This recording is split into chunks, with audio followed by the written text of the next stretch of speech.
So are we not live? Well, folks, we've been talking to ourselves hold on. My mic is hot as well. Here's what happened. All right, I hit live on YouTube. I hit the button live, and then the little thing that popped up said, all right, preparing to go live. And then I alt-tabbed to go to a different page. And I guess that just shut off Chrome, and it just didn't go back until I was told that we're not live. And so I went back to YouTube, and I saw preparing to go live, and then it updated to your live. So my bad, guys. YouTube's or Google Chrome is having a fit today. We apologize for everything you've missed. Well, folks, you have missed the qualifying session here in the Homenet hosting Iowa 200, and it was Scott Eckrich picking up his 4th pole of the season, brought to you by Midwest Simulations. Make sure you go check out Midwest Simulations website, because the spotlights, pun intended, are on the number 70 machine of Eckrich here tonight. Greg, he is winner 4 times this season, comes into tonight 3rd place in points, trying to track down Greg Evans as well as Tyler Seville in the point standings. And Evans is going to be rolling off to his outside, Peter, as those two make up the front row for this 200-lap race in the cornfields of Iowa. We're going to have to make things go pretty quickly here, because we're already rolling off the technical difficulties. We had qualifying. We already had the 5-minute warm-up. We're rolling out right now, so we're going to have to try to get as much of the starting grid out as we can. Yeah, starting on the pole, driver of the number 70 machine, picking up that Midwest Simulations pole award, Scott Eckrich. Greg Evans in the number 2 machine to his outside. The 2 drivers who have 8 wins between them coming from the front row. Michael Krobach, AJ Digby, who won here last season, will roll off in 4th. Johnny Avila, Corey Silva, row number 3. Steve Yenish, Tyler Seville, last week's race winner in the Sim Speed Shop Talladega 250, will start 8th. Troy Haight, Evan Black on row number 5. Just take you through the top 20 here. Alan Young, Adam Jursky on row number 6. Will Worcester, Nick Curling, 13th and 14th. Jeff Yenish, Thomas George, 15th and 16th. Jackson Van Volkenberg, Brian Yazik, Gary Reynolds, and John Eckhart rounding out your top 20 there, Greg. Rolling off in the 21st position will be Doug Mullins in the number 18 for Will Worcester Racing, with Michael Larch to his outside in the number 3. Number 5, Braxton DeWeese with Kevin Stone alongside. Clarence Bonner, 24th, with Woody Mahan to his outside, 26th. Grant Brown, Jamie Moore making up the 27 and 28 spot. Top 30, Jordan Harnish. He did not have the qualifying lap he was looking for. He'll roll off with Tim Knott. Mark Myers, Pete Baskins, the 31st and 32nd final cars to qualify. Mitch Brown, Jason Stewart, Adam Hoagland, and Richard Fletcher, your drivers that are taking provisionals to start this off. So the Page truck will head down pit road, folks. You missed an awesome pre-race show. Oh well. The Homenet hosting 200 is the feature here tonight at the 7/8 of a mile Iowa Speedway, located in and amongst the cornfields of Iowa, and now those cornfields are going to be rather noisy as all the drivers get on the loud pedal. We're green at Iowa for 200 laps around the short track, Greg. And side by side between Eckrich and Evans for the race lead. Krobach able to clear Digby for 3rd. We talked about it before we realized what was going on there, Peter. Let's recap real quick. AJ Digby, winner of this race last year, qualifying in the top 5 again. His lone Hacksaw PC's win came here as they're side by side for the race lead, lap number 1. Too close to call at the line. We go to scoring, and it was Evans by 3/100ths of a second.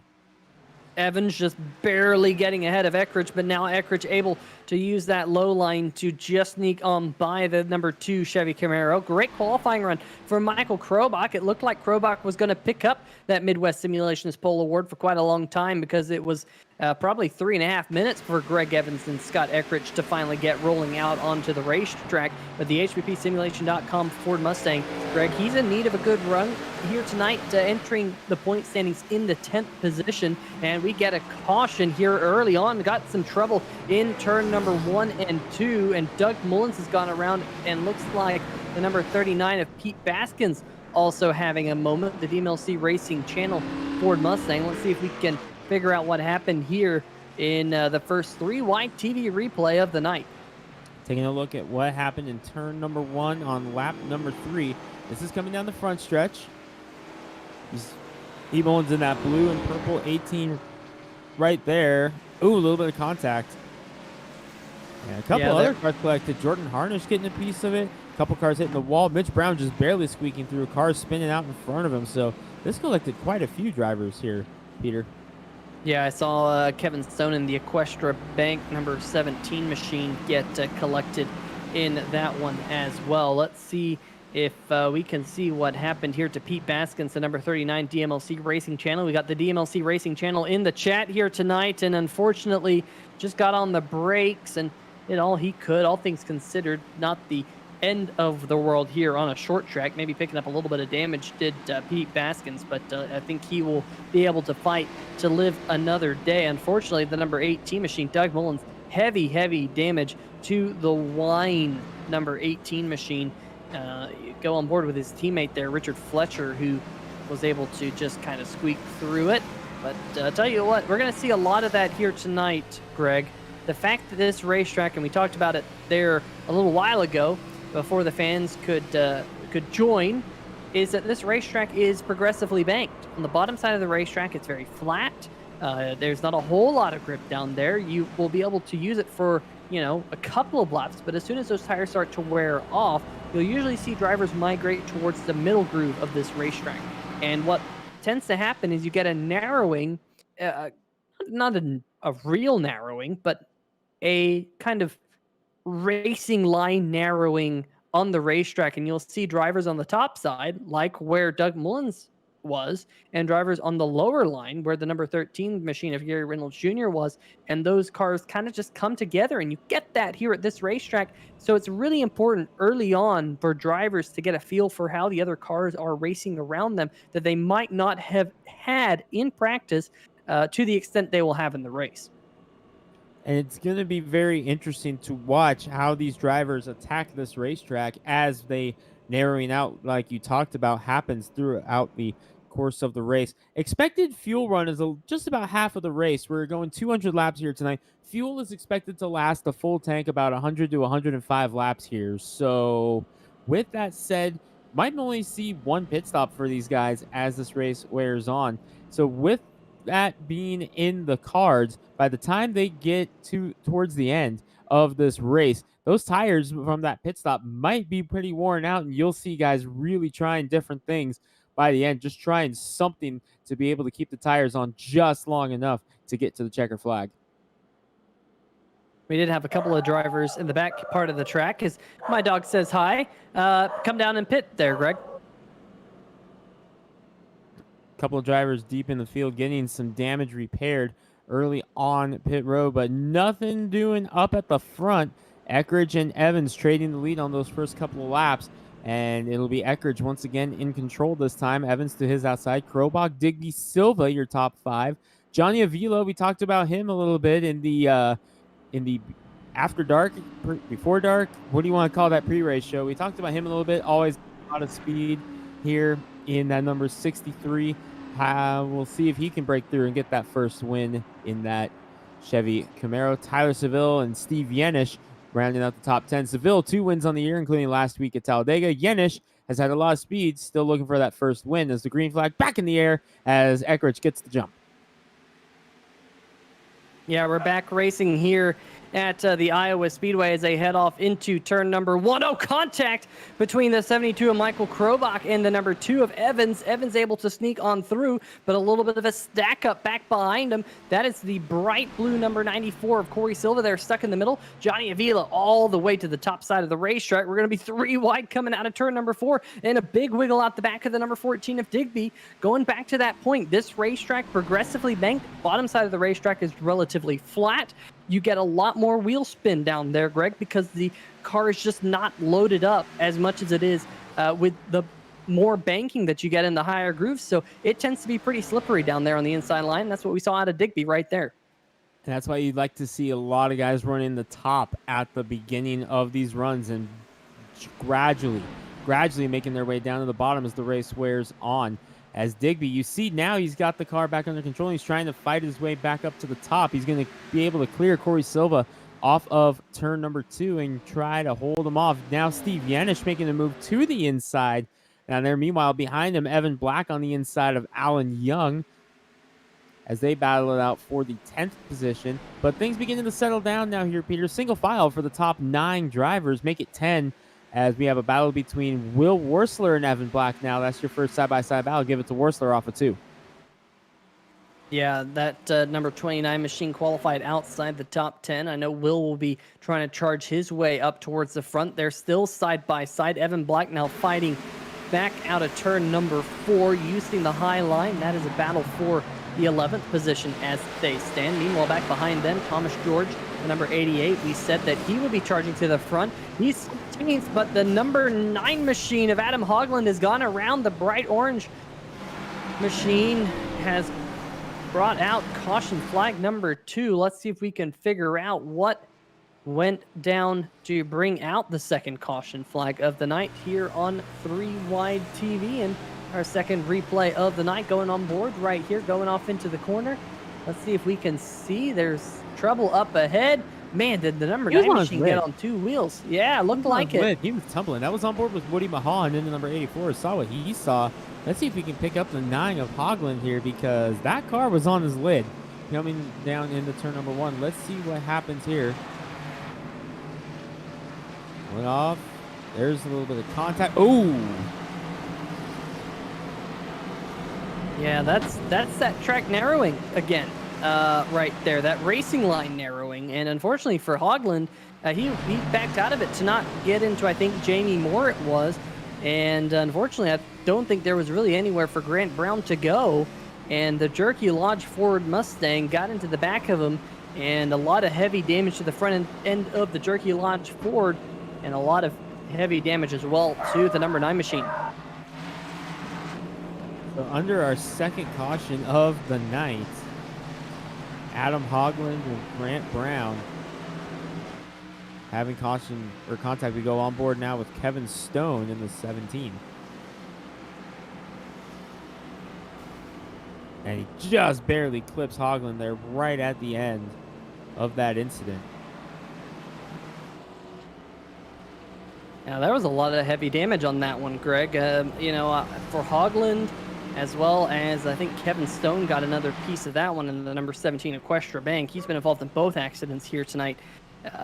Some tough breaks here in the early running. We're only 14 laps in of the 200 here scheduled tonight. Already 2 caution flags. We're hoping we don't see a repeat of the Famucci Ware 200 that we saw back at Martinsville, where we had a lot of caution flags. So hopefully we can get these out of the way early and get some green flag running in. Big shout out to the folks we have in the chat here tonight. Nikki Worsler in the chat, Jim Foose, Brian Greenlee, the DMLC Racing channel. Thank you guys for tuning in here tonight on 3 Wide TV. A little bit of a late start here in the Homenet Hosting Iowa 200. We will be posting a link to Homenet Hosting. In fact, why don't I do that right now? Make sure you go check them out.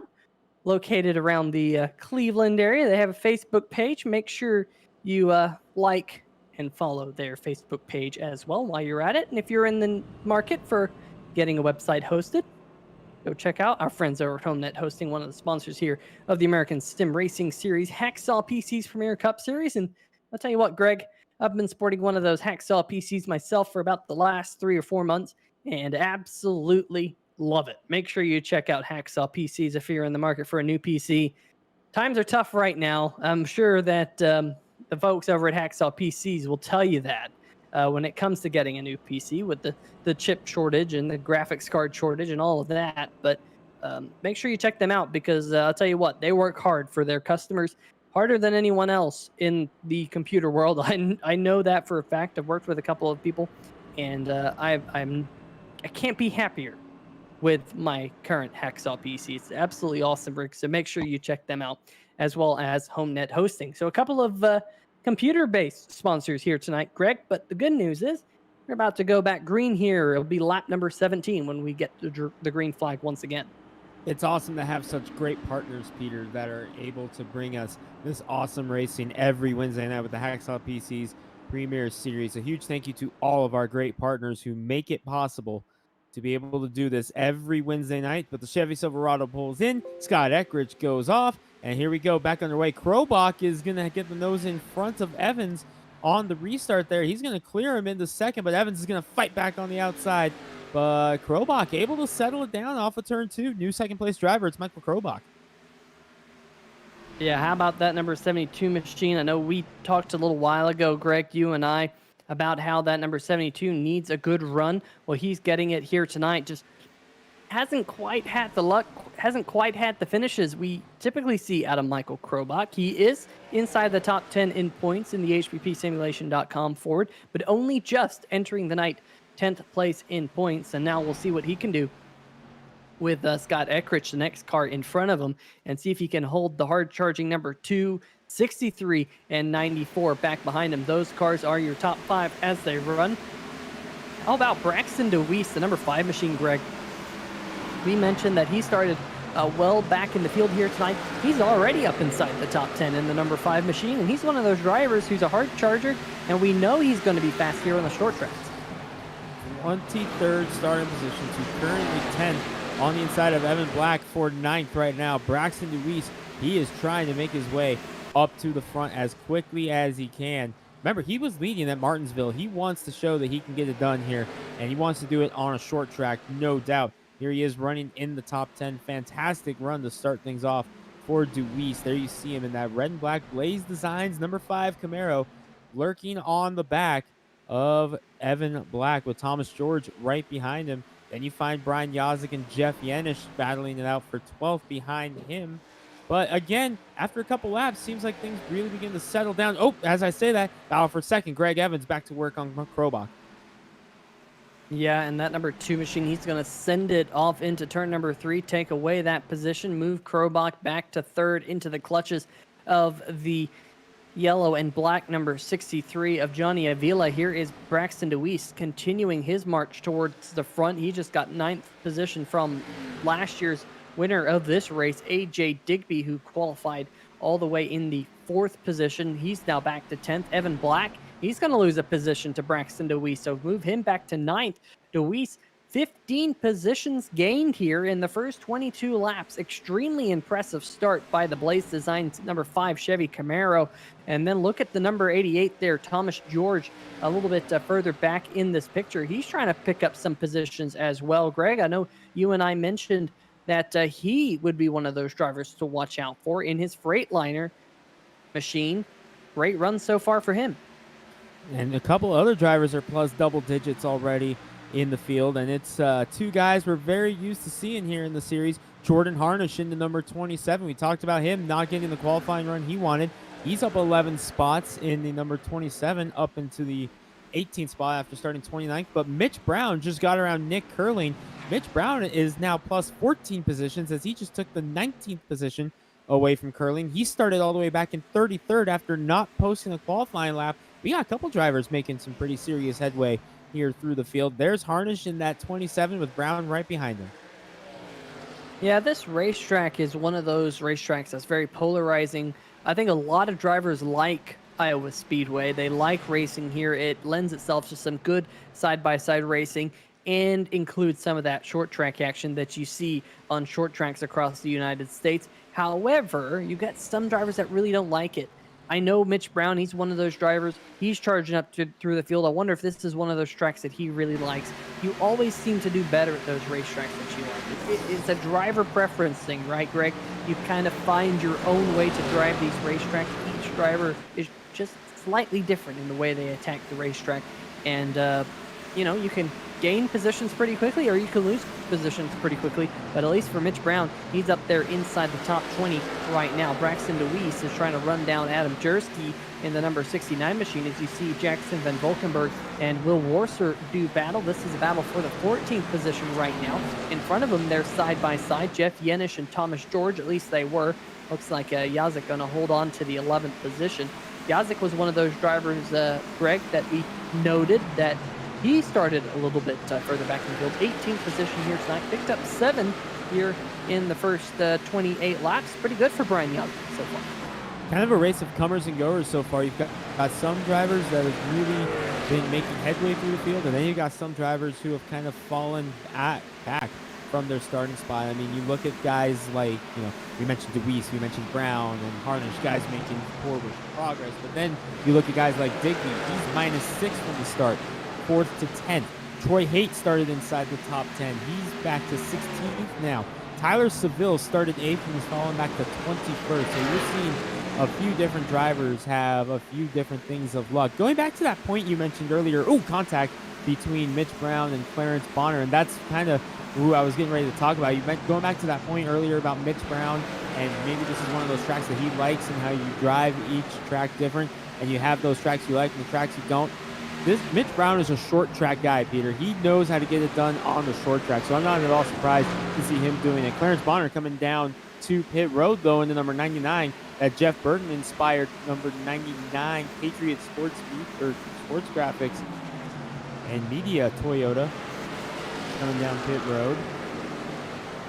But Peter, Mitch Brown in the 36, a short track guy, and you've said it, every driver has those tracks they like. For me, it's Dover. I don't know what it is, but Dover's my favorite track to drive. For you, I believe you mentioned Phoenix was one of your favorite tracks, as Clarence Bonner has parked it for the night. The number 99 done for the night here, and he has loaded up on the hauler. Yeah, that's a real shame for that number 99 machine. I know you were just mentioning that Jeff Burton throwback is a really good-looking race car, but like you said, he's loading it up here at Iowa Speedway. Hopefully we'll get to see him next week in the Homenet hosting Kansas 200. But Greg, he joins two other drivers, Adam Hoagland and Kevin Stone, both loading it up on the truck. And speaking of Adam Hoagland, he's in the chat, just made a comment saying the flip in VR was fun. Adam, I think there's probably a little bit of sarcasm in that statement. You never want to flip in one of these race cars unless you're in practice, and then maybe it's all right. But I'll tell you what, definitely not what you were hoping for here tonight. Hopefully you can bounce back next week, which is going to be, like I said, at Kansas Speedway, another 200-mile event, also brought to you by Homenet Hosting. So we got kind of a Homenet hosting swing here in the middle portion of the United States. Iowa this week, Kansas next week, and it is definitely going to be a lot of fun at Kansas because, Greg, they recently redid that racetrack. iRacing did, and it's a lot more racy than it used to be, and I'm very much looking forward to it. I saw a race the other night where cars are 2 and 3 wide for a good portion of the race, and hopefully we can get that next week right here on the channel. You're not missing anything up at the front. Eckrich up to a 0.8-second lead over Greg Evans. Michael Krobach about 2 seconds back, but we got a side-by-side battle between Corey Silva and Johnny Avila. Give that position to the number 94, Corey Silva. He slots up into the 4th position. Now trying to run down Michael Krobach in his HPPsimulation.com Ford. He has, of course, the Midwest Simulation spotlights on the back of that Ford. We'll see if those spotlights come into action here. Sure enough, they do. Corey Silva to the inside, side-by-side right now for the 3rd position. Looks like Corey Silva has the inside groove going off into turn number 1, and just like that, Corey Silva goes from 5th to 3rd in a matter of 2 laps. Bringing the Vila with him into number 63 as Krobach kind of got pinned on the high side here, and I think you're starting to see that narrowing out that we talked about, Peter. I think you're starting to see that top line begin to go away a little bit because Silva, Avila, and now Steve Yanish are all able to get by Krobach on the inside. So we are beginning to see that outside line go away. And that or Krobach's tires are starting to go away because he just had a big slide in turn number 1. One of those drivers, Greg, that we said needed a good night, Alan Young, has picked up quite a bit of damage, and he is currently running 27. Tough night once again for Alan Young here in the early going. Hopefully he can get some of that damage repaired. We're watching the number 88 of Thomas George do battle with that is the number 89 machine, Jeff Yenish, to the inside, and the 14 of Digby to his outside. You can see how that racetrack kind of narrows up there on entry into turn number 1. Digby kind of came down a little bit. George seemed to back off and looked like Jeff Yenish couldn't quite roll the bottom as he needs to, so that 3 wide goes back to 2 wide. Now it's back to 3 wide. George going up through the middle. Almost contact again between those two. And there, down the front stretch, George to the inside, and contact, and Digby with a big slide. Can he save it? Yes, he can, all the way down to the apron for AJ Digby. What a save out of him. Greg, again, the track narrowing out on entry into turn number 1. Fantastic save by Digby in that number 14. But yeah, Peter, that this track is really beginning to narrow up right now. So I think you're going to be seeing more and more of that here in the coming laps. Remember, a fuel run is typically about 100 laps. So we're still about 60 laps away from expecting cars on pit road here. That is for sure. Up the front, Scott Eckrich has a 0.8 of a second lead still on Greg Evans. Oh, contact. Nick Cars are Curling! around. And Nick Seville Curling's goes going around as around. well. Seville as And well. that's the caution flag. So caution flag number 3 waving, and last week's race winner, the Arch Telecom number 11, like you said, Greg, Tyler Seville involved in that one as well. We'll see what happened here on yet another 3-wide TV replay. Just as the field was starting to spread out a little bit there, Greg, we get another caution. Let's take a look at what happened here. We were watching this battle because we were watching Digby make the save. There's contact between Curling and Seville, and Van Valkenburg, I think that is, gets in the back of Seville as well. Just like that. We're under caution for the 3rd time. Yeah, and let's go on board here with out the back of the number 10 machine of Nick Curling. You see the number 11 of Seville's down there on the bottom side of the racetrack. You see Curling coming down the racetrack, and there was a nudge right there, but it seemed like Curling was coming down there, Greg, at least from that angle. It's kind of hard to tell. Maybe we can get another look at it from a different angle to see if that was the case, but you just have to think that when you're in that situation, the car on the bottom side of the racetrack, especially here with how flat it is definitely going to wash up the racetrack, so you do have to give him a little bit of room down there. See right there. Tiniest bit of contact, and then Van Valkenburg getting in the back of Seville. Here's the replay of what we were talking about before this with Digby. As you see the contact with Thomas George, what an amazing drift by Digby, and Van Valkenburg almost gets a piece of that. Nice job by Van Valkenburg to check up, but that was stellar driving by Twitter verified AJ Digby. So we will have some cars elect to come down and make their first pit stop of the night. A couple of those cars being Greg Evans in the number 2 machine, a little bit of split strategy. Evans came down pit road. Scott Eckrich in the number 70, he stayed out. In fact, the first 13 cars stayed out under this caution flag. I make that 12 as Alan Young decides to come down pit road. But Greg Evans is going to restart 13th on fresh tires.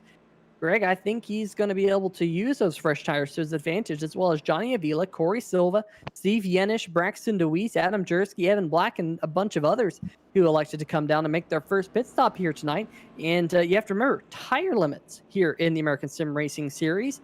We're not yet to the 1/3 race distance. In fact, we're about 20 laps away from the 1/3 race distance, so maybe a little bit early to come down and make your first pit stop of the night, but we're seeing some contenders do so. I'm honestly surprised we saw pit stops already, and let alone the number that we did. I thought for sure we were going to see more guys try to split it into half and try to make this a one-stopper. But, hey, you've got 3 sets of tires on pit road plus the 4 that you started on. So, hey, who was it? The crew chief at, I believe it was Daytona, either this year or last year in the Xfinity race said, well, we didn't buy these tires to look at them. We bought them to use them. So... Oh no, it was the chase last year. Ryan Sieg in the Xfinity race, his crew chief said that we didn't buy these tires to look at them, we bought them to use them. So hey, these guys saying, hey, I got 3 sets of tires on pit road, I'm going to use them. Now, for those of you wondering at home what the tire limit is for this race here tonight, it's 4, including the tires that you start on. So 3 tire sets on pit road here tonight. A good majority of the field electing to use their first tire set under this caution flag at lap number 42 or so. Meanwhile, the pace truck lights are turned off, so we're going to get to see what those fresh tires can do here in just a moment here at Iowa Speedway, the Homenet hosting 200. Make sure you check them out. They have a Facebook page as well as a link to their webpage, which is going in the chat right now here, folks. There goes the pace truck. We're about to go green. Number 70 of Scott Eckrich is leading the field down. A bigger tires. And right up at the front of the field, Michael Krobach. And it is, boy, a log jam on the front of the straightaway. What in the world? Krobach spun the tires. Krobach spun the tires, and that's the risk you take when you try to make it as long as you can here with these Cup cars with these tires is you risk wheel spin the longer and longer that the race goes. And we're going to take a three-way TV replay here. See what happened as you see Krobach on the inside. There's Eckrich in the 72, or the 70, excuse me, was watching the 70 and just saw the 72 out of the corner of my eye. His teammate Yazik gets collected. A couple of cars he getting a piece of. I think that was Digby. There was Mitch Brown just getting a piece. Everyone did a fantastic job, though, overall getting through that, as we only saw a couple of cars get a slight piece of it. Let's go on board with Krobach. Yeah, we'll see him light up the rear tires. Just waiting for that. There you see it. Just waiting for the number 70 to go, and the revs went up. The rear wheels started to spin, and at that point, Greg, he's just parked on the side of the racetrack, hoping that no one plows into him. Great job by the field to not get into the side of the number 72 Krobach, as he was absolutely at a 90-degree angle to the racetrack. Taking one more look at it.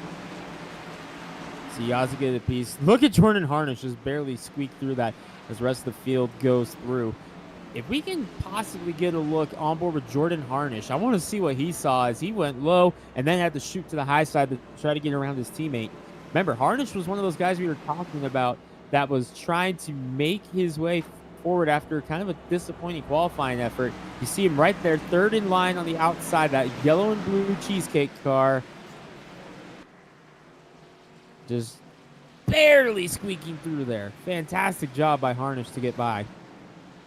Yeah, we saw a couple of other cars with some wheel spin as well, including AJ Digby, the number 14 machine, and possibly Woody Mahan also might have had a little bit of wheel spin. Looks like let's see if we can get one more look at that. If not, then oh well.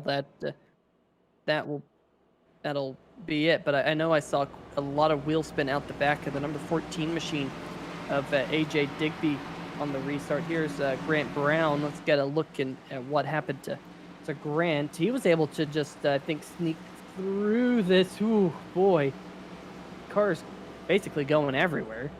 But I'll tell you what, let's see if we can see the number 14 of AJ Digby. Let's see if the producer can.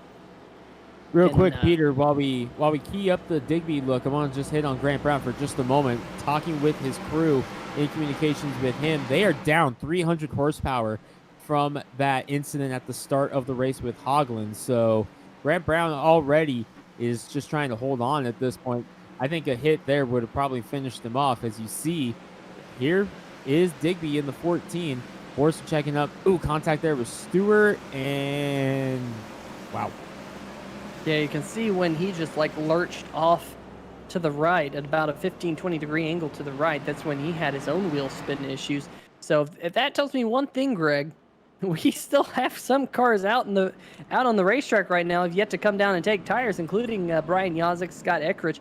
Those drivers are going to have to be concerned about wheel spin again. They must have learned their lesson on that last restart, and I'm sure they'll be a little bit more cautious when this green flag drops this time by, because the pace truck lights have turned off. A little bit of a quickie yellow. We have 32 cars on the lead lap. Woody Mahan, the only driver currently being scored one lap down, still out there on the racetrack in the Mahan Speed Laboratories machine.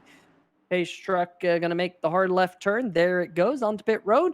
Just waiting for the green flag to drop from the flagman, and looks like Scott Eckrich on the loud pedal a little bit earlier this time. Everyone rolling. We're green flag at Iowa.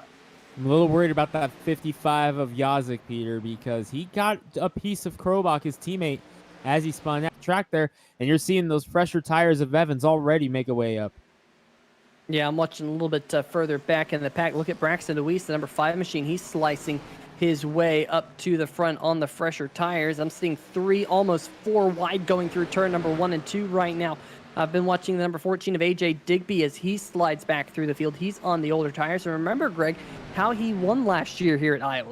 It was a strategy call for that number 14 machine. He was able to get that late race victory by not pitting.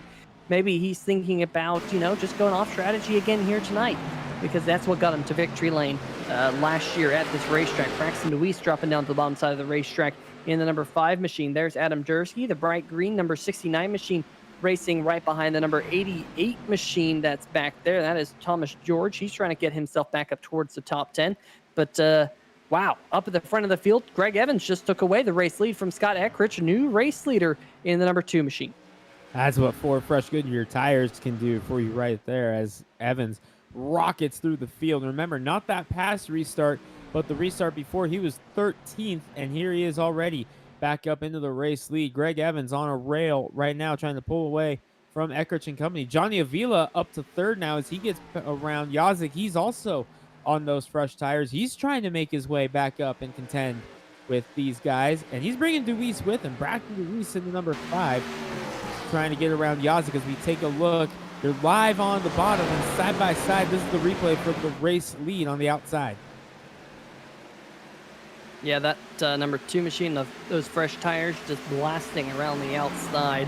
And as you can see there in the bottom left-hand corner of your screen, we've got a quick peek of it. The number 63, Johnny Avila, just made the move on Scott Eckrich in the number 70. So move Eckrich now back to 3rd. He's going to fall into the clutches of Braxton Deweese, who started all the way down in 23rd. He's battling for 3rd. Give him the spot. Deweese plus 20 here, Greg.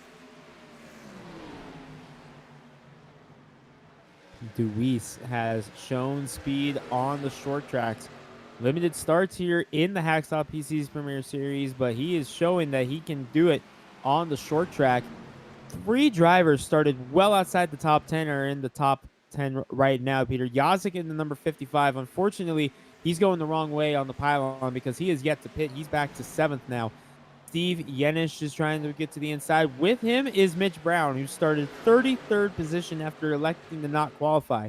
And here he is up in the top 10, trying to get around Yazik now on the inside. Great run for Mitch Brown, too. This is one of his best runs since returning to the series a couple of weeks ago. Oh, yeah, absolutely. A very good run here tonight. And like you said, started well back, now up inside the top 10. How far can he climb? Has won many races here. We're 3 wide. Peter, we were 3 wide off of turn number 2 with Evan Black, Corey Silva, and Scott Eckrich. We still are. They've been side by side since they went into turn 1, 3 wide. Yeah, and that's Corey Silva down there on the bottom side of the racetrack. Looks like he's going to clear the number 70 machine of Scott Eckrich. So move Eckrich back another spot. And right there in that white machine, that is actually the number 92 of Evan Black. So Evan Black now inside the top 5. But here comes Steve Yenish in his number 23 Toyota Camry Tampa SUVRentals.com machine. Getting up there inside the top 5 himself. So a good race so far for Steve in his machine. How about his brother, Jeff? Jeff is currently running down in the 20th position. Just lost a couple of spots in his Tampa SUVRentals.com Toyota Camry. But he's still shown quite a bit of muscle this year in the American Sim Racing Series Hacksaw PC's Premier Cup Series. As we close in, Greg, you know, the crazy thing is 2021 is just flying on by. We're actually, believe it or not, gonna be about halfway in the season in about a month and a half from now. And you know, we've seen some great runs out of some of these new faces. I know the Yenishes, they were not in the Hacksaw PC's Premier Cup Series last season, jumping over here, and so far we've seen some great runs out of them. I think they really asserted themselves back at Daytona when we had the duels. Remember that? We saw some great strategy calls out of the Yenish brothers in those duels, and they have proven ever since that they're pretty fast here on these racetracks. Remember, Peter, our introduction to the Yenish brothers wasn't even the Daytona duels. Our introduction to them was that Car of Tomorrow race that we did after the conclusion of the Hacksaw PC's Premier Series last year. We did that special race in November at Homestead. That was our introduction to the Yenish brothers, and we saw a lot of drivers that compete in that Hacksaw PC or the Hacksaw PC's Premier Series. In that race, the Yenishes were there as well, and they said, hey, we liked racing with these guys. We want to race with them every week. That's what brought them over to the Hacksaw PC's Premier Series. And like you said, they've been very impressive since joining it. No doubt we'll see both of them in victory lane before too long.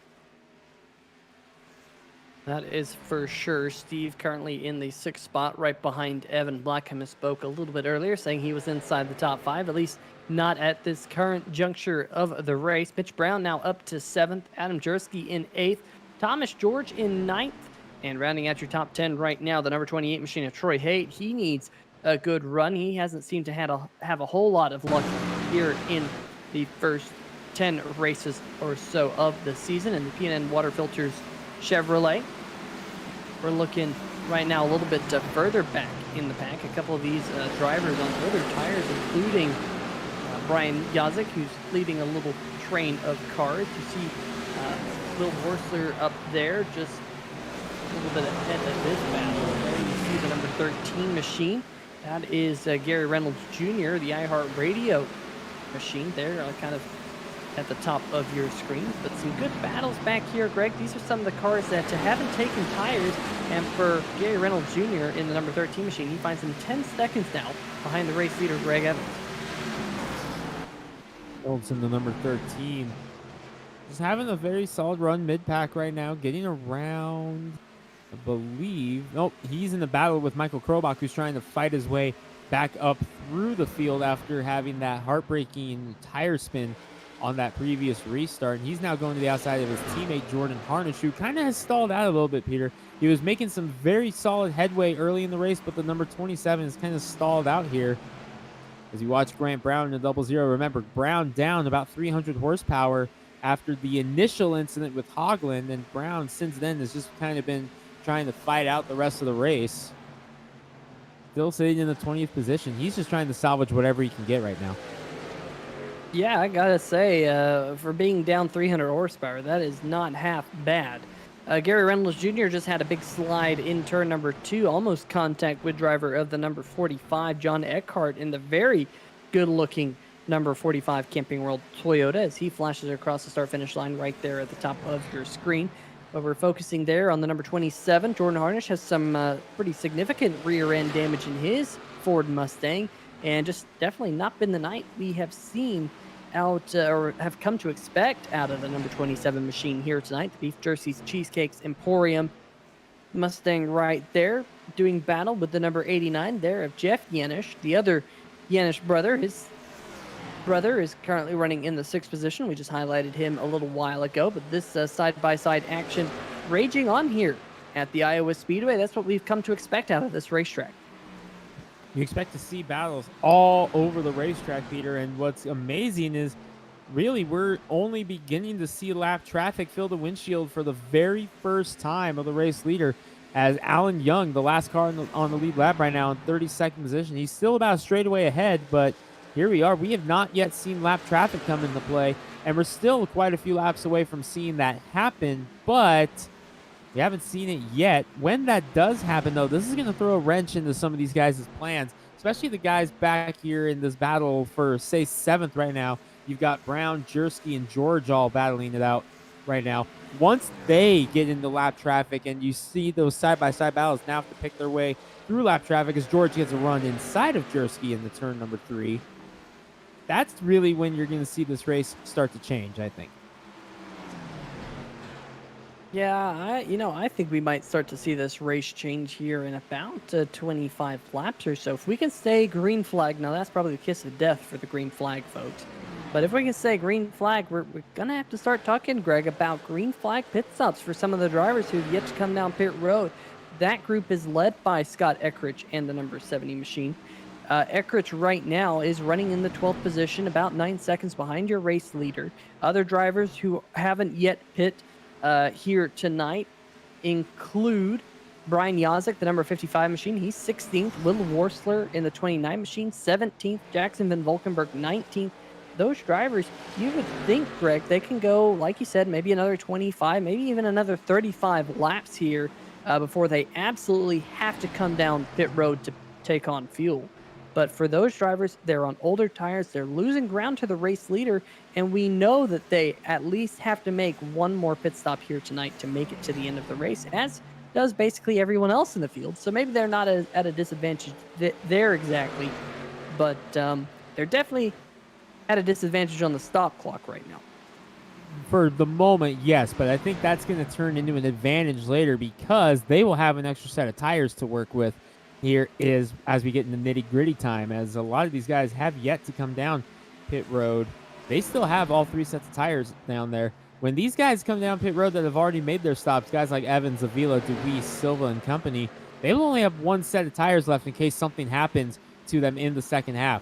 These guys who have yet to come down pit road, they will still have 2 sets of tires left. They have an insurance policy if something is to go wrong in the second half of the race. That's why you're kind of seeing the different strategies right now. Some drivers thinking, you know what, I'm banking on a late race caution. I have a set of tires left in the pits that I can use if I need to. They're going with that. Some drivers saying, you know what, we're going for it. We want to get up front, try to be up in front of the mess if it happens, and see if we can hold on. That's what's so much fun about Iowa is you have these different strategies come into play, as opposed to some other tracks where it's pretty cut and dry. You want to get tires every single chance you get. That is for sure. We continue to watch the side-by-side battle between Jeff Yenish and Jordan Harnish. It just doesn't seem to have a winner of this particular battle right now. They find themselves about 16 seconds behind your race leader, Greg Evans, at this current moment in time. He has a 1.7 seconds over Johnny Avila. And look at that number 13 machine, Gary Reynolds Jr., trying to show his nose there on the high side of the number 27 Beef Jerseys Cheesecake Emporium. I know we've seen a little bit of 3-wide action here on 3-wide TV here tonight. Will we see it again here in this battle? I'm not exactly sure. Nikki Warser being very active in the chat. How's it going, Nikki? Hope all is well with you as we close in on the halfway distance here in the Homenet hosting Iowa 200. Make sure you check out the Homenet hosting link that I posted just a little while ago in the chat if you're watching right here, right now. I'm sure they would be very glad if you did so. And of course, they also have a Facebook page that you can follow as well. Looks like for right now, though, while we were mentioning that, the 27 of Harnish able to just scoot away from Jeff Yenish.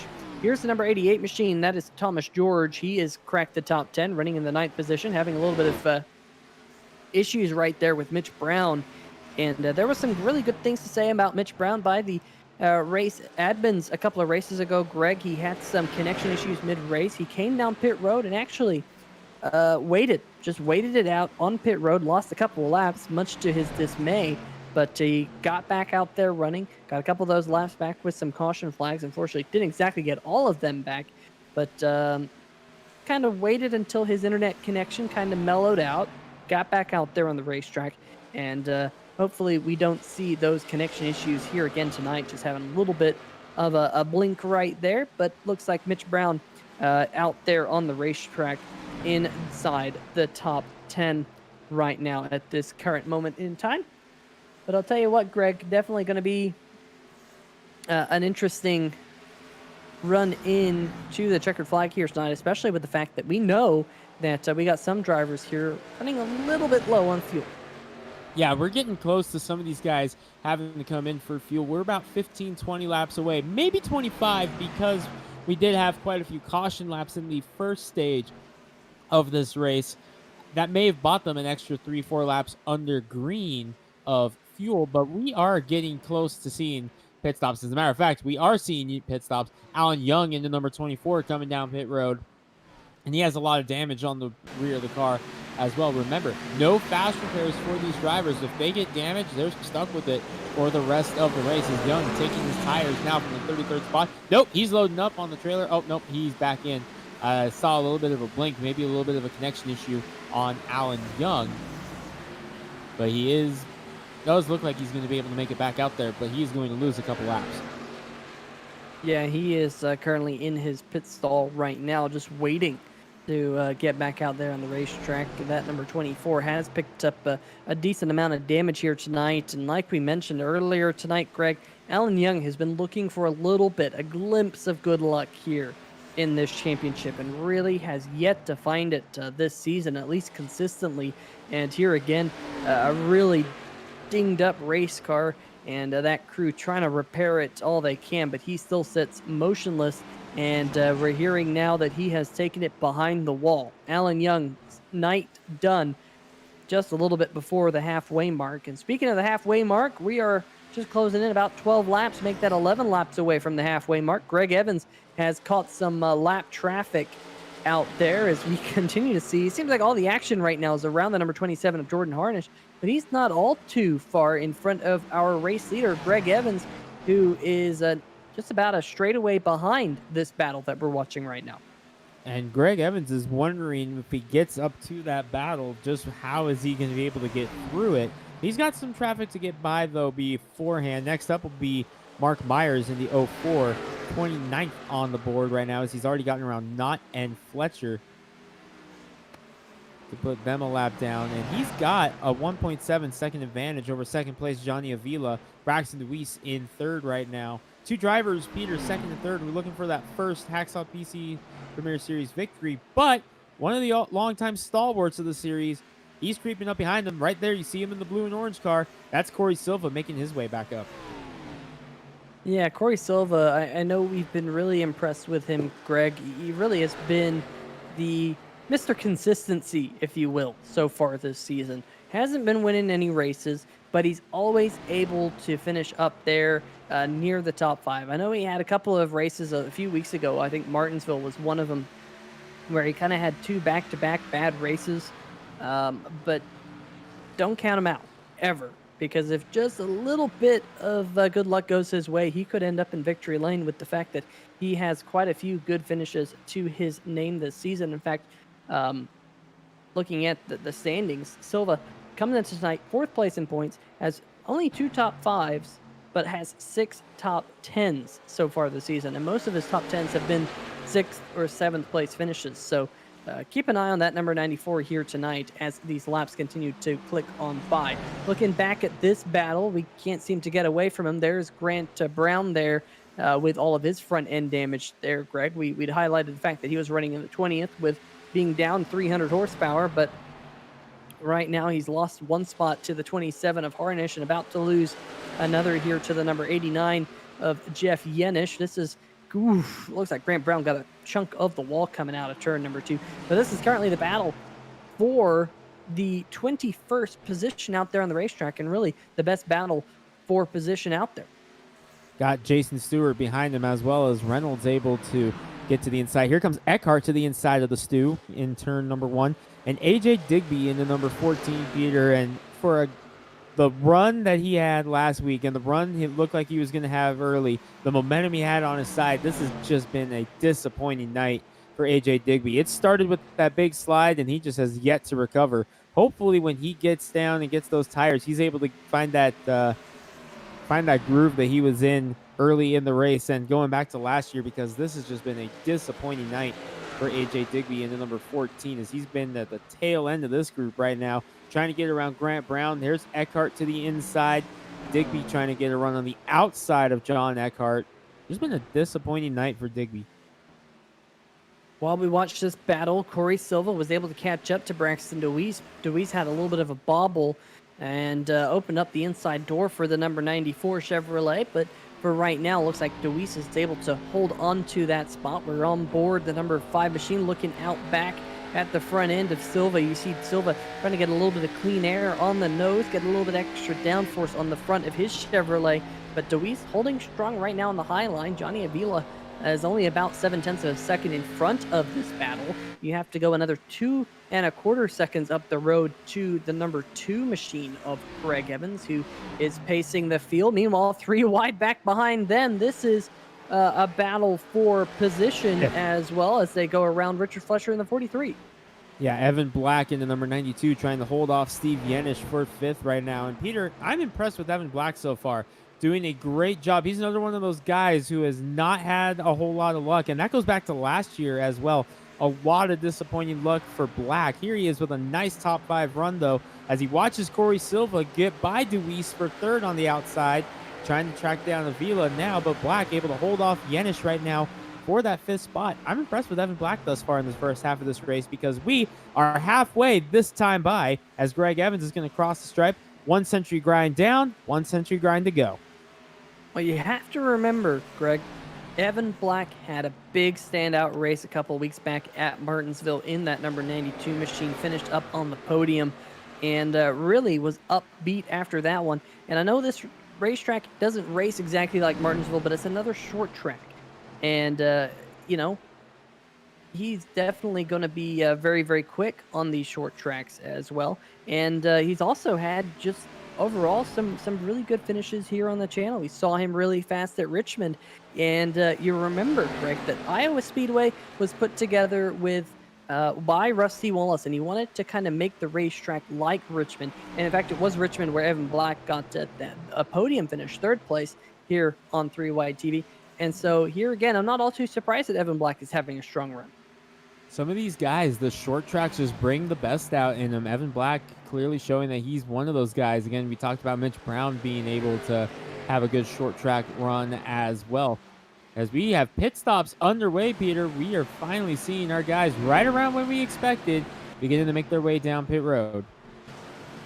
Yeah, and the first car to blink down pit road, that would be the number 70, Scott Eckridge, who was your early race leader, as well as the Midwest Simulations Pole Award winner at the top of the show. Jordan Harnish and Mark Myers. Myers, a former winner here at the Iowa Speedway in the Hacksaw PC's Premier Cup Series. He is on pit road. Brian Yazik, Will Warser joining him this time as well. So quite a few drivers.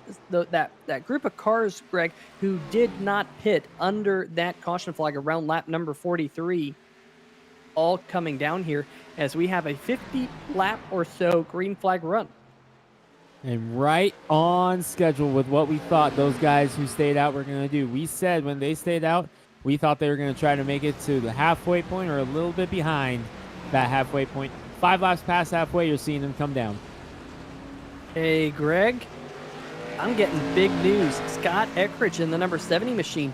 He has been in his pit box for a very, very, very long time. He's not moving in the number 70 machine. Not sure if this is a pit road speeding penalty on the number 70 machine, but right now, he's Scott just Eckridge now rolling. Just now rolling a 55-second pit stops, a 40-second stop and hold for the number 70 machine. Eckridge here shooting himself in the foot a little bit. It does not look good for the driver who's gone to victory lane 4 times this season and comes into tonight 3rd place in points. He's going to have to go out there, Greg, turn some absolutely stellar laps and probably need a couple of cautions for things to pan out his way here just after the halfway mark. Meanwhile, up at the front, his big contender Greg Evans continues to lead the race, now up to a 4-second advantage over Johnny Avila. Avila has been caught by Corey Silva, at least maybe not caught 100%, but Silva is slowly but surely closing in on the back of the number 63 machine as this run continues on. But the big question is now going to be, Greg, when do we think we're going to see kind of the top 5 come down pit road? Well, let's see. We saw them around, what'd you say, around lap 45-ish or so, or a little bit before that. I think you can still expect them to go for maybe another, well, here we go. Yeah, you can see right there on your screen. Yeah, you can see on your screen when they came down pit road. One of the cool features here that we got on 3 Wide TV. Exactly lap number 43 is when all of your top 5 came down pit road. So I think you can see another 30 laps out of them here, maybe a little bit longer if this thing stays green. However, if they catch a caution between now and then, you're going to see everybody who hasn't pitted yet come down pit road. But if we stay green, I'm going to say there are 30 laps, and you'll see them right around lap 140. Maybe they could stretch it to 150, but that'll be asking a whole lot. Yeah, and I personally don't think we're going to see them get to that point of the race because they already know that some cars just came down pit road. They're going to have those fresh tires. They're going to be able to turn some really fast, hot laps in their hot rods. I expect to see them come down around lap 120. That kind of basically splits the last 160 laps or so in half from when they were last on pit road. So if they elect to do that 120 or so, that's only in about 9 laps or so from now. 8 to 9 laps is when I expect to see some of them start to come down pit road. And some of them can already come down pit road because the pit window is now open here tonight at Iowa Speedway. They can make it the rest of the way on fuel from this moment in time. So just waiting to see whether or not that happens or not here as these laps wind by. Meanwhile, Checkered Flag PC machine on pit road right now. Also saw one of the Yenish brothers. There is the number 89 of Jeff Yenish on pit road. It was the number 1 machine of Jason Stewart that we also saw come to his pit box. And I think he was one of those drivers, Greg, on the alternate pit strategy, so he had finally seen enough of those Goodyear tires. Gotta say, that's the set of tires that he started the race on. And you know Jason Stewart is not afraid to try stuff. We've seen him roll the dice several times. You knew he was going to try something different. And Peter, I swear, every series that races on iRacing has that one driver who's not afraid to gamble and roll the dice a little bit. For the Hacksaw PC's Premier Series, it's Jason Stewart in the number 1 car going 111 laps on one set of tires. But now he's pinned 2 laps down in the 27th position. Checking on the chat, Nicholas Rees saying hello to everyone up here in the 3 Wide TV booth. Jason Gracias joining us here tonight. Oh, contact! The 28 machine. What a fantastic save out of Troy Hay. I think the number 3 machine right back behind him. Who was that who made contact? Was that Michael Larch? I think it was the Cleveland Wrap Chevrolet Camaro here on the front stretch. As you see him go on by, I think Larch is on some older tires versus some other cars around him on fresher tires. And we'll go back and catch this one on the 3 Wide TV replay. Watch this, Greg. This was a very tight moment, and what a great save over 28. What a save by Troy Haight. And Troy Haight's had a couple of those over the years, Peter. Then he makes those saves, and we're like, what in the world did he do to save that car? Troy Haight has done that a couple of times with us here on 3 Wide TV. Yeah, that is for sure. Mike Orth also joining us in the chat saying nice and smooth. Braxton Root, non-driver of the number 5 machine. Third place, Braxton Peter. Deweese. Third place, Johnny Avila on pit road. All right, so the first of your top 5 to blink here.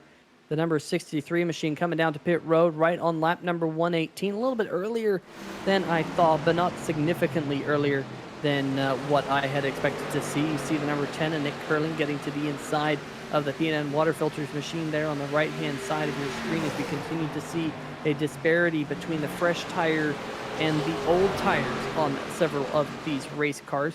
Corey Silva has inherited the second position. He's 4.8 seconds behind Greg Evans and currently about 3 seconds in front of the number 92 machine. Ironically, his teammate, I believe, his former teammate, not exactly 100% sure on the status of the 92 and the number 94, but Corey Silva and Evan Black right now running out there on the racetrack, second and third.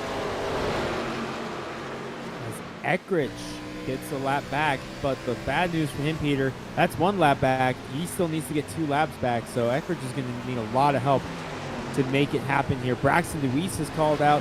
He's coming down pit road this time in the number 5 from the 4th position. They'll leave Evans, Silva, Black, George, Jersky, Curling and company yet to come down pit road. We are 3 wide off of turn number 4 behind Deweese, who makes the left-hand turn onto pit road. So Deweese in from 4th. Yeah, and the number 63 machine, you're going to see him right down there on the right side of your screen. He's on the fresh tires. He just made a 3 wide pass on Jamie Moore. Tyler Seville, Michael Larch blew on by them like they were standing still. That definitely shows you what those 4 fresh Goodyear tires mean to at least that bright yellow 63 machine. He continues to pick off cars one at a time. There's the number 36 machine. Mitch Brown won this particular championship 2 seasons ago, the Hacksaw PC's Premier Cup Series, back in the series as of a couple of weeks ago, now trying to work his way up towards the front. He's being scored 21st here tonight. Got a lot of rear end damage on that number 36 Toyota. Might be thwarting his pace here tonight, but we saw a great charge by him to get up there close to the top 10 in the first 20, 30 laps or so, Greg. But I think he might have got a piece of the damage there in that restart incident that we had around lap number 43. Well, I've been watching him. He's had that damage for quite a while. I think it may have even been before that, Peter, on the number 36. I think something happened earlier in the race that he got a piece of, because I noticed it before that incident happened. It may have gotten worse as a result of that incident. And we're talking, of course, about Krobach spinning the tires there on that restart, but I remember seeing that damage earlier on the number 36. So the fact that he's been able to do what he's been able to do with that is just so impressive and shows just how strong and tenacious a driver Mitch Brown is.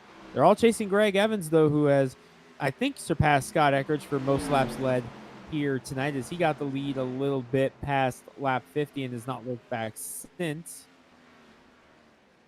Michael Larch and the number 3 machine. Larch. Yep, that number 3 machine coming down to his pit crew. Still yet to see Greg Evans. I was expecting to see him, a couple laps ago. He's continuing to click him off up the front. And Greg, I wonder if there's a little bit of hesitancy, because you and I know as soon as you come down pit road, what's going to happen? Caution flag's going to come out. You're going to get stuck a lap down. So there might be a little bit of hesitancy from some of these drivers up near the front of the field to actually come down pit road at this moment in time, but I don't think it's necessarily going to hurt them even if we do go green flag, because these tires do appear to plateau just a little bit, and as long as you can kind of balance out that amount of laps that you plateau or that these tires plateau on, I don't think it's going to affect you whether or not you kind of maximize your running on quote-unquote fresher tires. Just because of the way that the plateau is working, at least with the most recent iRacing builds, it seems like these tires don't continually wear throughout a run, much like they used to here in the iRacing service. And I guess one of the people watching the chat might be unfamiliar with iRacing. This product, this iRacing service, it is a living, breathing product. It changes all the time. The way the tires work, the way the cars handle, the downforce levels of the car, the horsepower levels of the car, Greg, they really do change. You can drive one car 1 week, and then the very next week, if it's after a week where iRacing is tinkered with things, it might drive completely different. It really is so much fun to try to figure it out each week, Peter, with what's going to happen in each of these races. Like you said, changes every week. I mean, sometimes the setup for the race that iRacing provides is absolute money, and then other times it's a little bit off for a lot of these drivers. So it's all about finding that preference and trying to get the car to work to your advantage as best as you can, because it's as close to real life as you can get. There's going to be days that the car is not handling as well as you want it to, as Tyler Seville coming down pit road now in the number 11 for his service. But yeah, it's as close to real life as you can get. It's not going to be perfect every single time. So that's what makes not just iRacing in general, but this series especially so much fun to watch, because you're getting to watch guys get these cars to the best of their ability. And you are going to get the best of the best here in the American Sim Racing Series, Hacksaw PC's Premier Cup Series. The Homenet hosting Iowa 200 here tonight on the 3Y TV channel. Make sure you check them out. We'll see if we can plop a link in the description for you guys to go check out at home if you're watching right now. Open that up in a new tab. We'll keep you posted with what's going on out there on the racetrack. But look at who snuck his way up there into the 5th position, Greg. It's one of the drivers who had a little bit of trouble right at the top of the show in the first 5 laps or so. Pete Baskins now showing the number 39 DMLC Racing Channel Ford inside the top 5. Quietly making his way up and has settled into the top 5. Had those issues at the start of the race, been very quiet, but here he is, top 5. You know the DMLC Racing Channel is going to be very, very happy to see Pete Baskins recovering for a top 5. Take a look at some battles going on elsewhere in the field. That's Baskins' teammate Brian Yasik in the 55 going inside of Mark Myers. So there's still battles all around the track with all kinds of different strategies at play right now. Leader coming to pit road on lap 134, Peter. Greg Evans making the left turn on the pit road. And Corey Silva's coming as well. Yeah, I was just about to mention, here comes Corey Silva as well. Evan Black, however, the number 92 machine, he's going to stay out here. We think Evan can go about another 10 laps or so on fuel. So we'll see whether or not Evan decides to kind of run this one out or not until he runs it dry. But he's going to stay out there. We'll make sure that our top 2, both Greg Evans and Evan Black, have good pit stops. Evans finally into his pit box. Corey Silva was the other one in his pit box. He's getting his right side tires on the number 94 machine. We'll just wait and see whether or not the number 2, he's down and away. Still clean pit stop for the number 2, who's led the most laps here tonight, Corey Silva. Also clean pit stop for him. No speeding penalties for his Chevrolet. They're back out there on the racetrack. Evan Black, Pete Baskins currently being scored 1-2. Steve Yenish in 3rd. Johnny Avila. Greg, did you see something? Yes, I saw Evan Black get very, very close to the turn 3 and 4 wall. He may have caught it, he may not have, but either way, it was close. So I think Evan Black, the race leader, I think he's used up about as much of those Goodyear tires as he can, because at least in turn 3 and 4 that last time, the car looked very, very on the tight side. He's in the wall, no doubt that time. He caught the wall in the middle of 3 and 4, right at the apex. I think that number 92 is coming to pit road any lap now, because he has used up just about as much of those tires as he possibly can. There he is in the number 92. He's been okay on this side of the track, but watch him, Peter, in turns 3 and 4. The last 2 laps, he's gotten very close to the wall. And last lap, for sure, he caught a piece of it. The time before, maybe not, but it's right about here. He's able to keep it pinned down that time, but 2 laps in a row, he got very close to the wall, and he definitely caught a piece of it the time before. Yeah, he might have run a little bit lower on the racetrack that time just to not flirt with the outside wall. So we'll see whether or not he does so again this time. Maybe thinking about coming down pit road soon. He's going to go back up to the top side. He's going to stay above that third dashed white line, but not extremely close to the wall that time as well. I think Evan Black has possibly learned his lesson. If you've been watching out the front windshield of the number 92 machine, you've noticed the little white dot that has been disappearing off into the distance on the straightaways. That is actually the number 2 machine of Greg Evans, who is currently being scored in the 9th position, but he's on very, very fresh tires and slicing and dicing his way, being scored 21 seconds behind your race leader, make that 19. He was 2 seconds faster that last time, Greg, than Evan Black. Third place, Pete Baskins is making the left turn on the pit road. Got up as high as second, and he is taking that DMLC Racing forward as far as he can as you're still on board with Evan Black. But Pete Baskins, third place coming down pit road. That will leave, I believe Evan Black is the only car left to come down pit road. The only one I'm looking at that might still not be down pit road, but the rate he's closing, I believe he has, is Steve Yanish in the 23, who scored in second place. I believe this leaves Black as the only driver yet to come down. And yes, we do have it confirmed that Yanish was on pit road. There you see the graphic. So yeah, we're just waiting on Evan Black now as the only driver that has yet to come down pit road in this round. And he's still not coming down, and Steve Yanish is closing at about a second a lap right now. Yeah, Evan Black pitted 99 laps ago. Make that 100 this time by Steve Yanish, pitted 35 laps ago. So much fresher tires on the number 23 machine. Just now checking on the chat, the DMLC Racing channel saying, rumor has it that the driver of the 51 may make a full-time effort in the Premier Series in 2022. And the number 51, Pink Panther, driven by Mark Cohn, will be competing in the next 6 consecutive races in the Hacksaw PC's Premier Cup Series. We'll be glad to have you here on 3Y TV. Mark, best of luck here over the next couple of weeks on the channel. And other news, Greg, do you know what happened 20 years ago today? 20 years ago today. Let me think. I saw a post about this earlier, and it's slipping my mind. Man, you put me on the spot here. Man, I did put you on the spot, and I'm sure that Mr. Jim Foose is shaking in his boots right now, shaking his head, because you know what? It was Jim Foose getting the victory lane, picking up his first career NASCAR Weekly Series win 20 years ago today. Jim, that's one of those memories that you love to bring up, but 20 years on, you start to think, that was 20 years ago. Yeah, time just absolutely flies. And I'll tell you what, Jim, that is an honor that I'm sure that you will love to talk about for many, many years. Congratulations on getting that win. And I think it deserves a kazoo. See if we can get that dialed up. We haven't had a kazoo in a while here.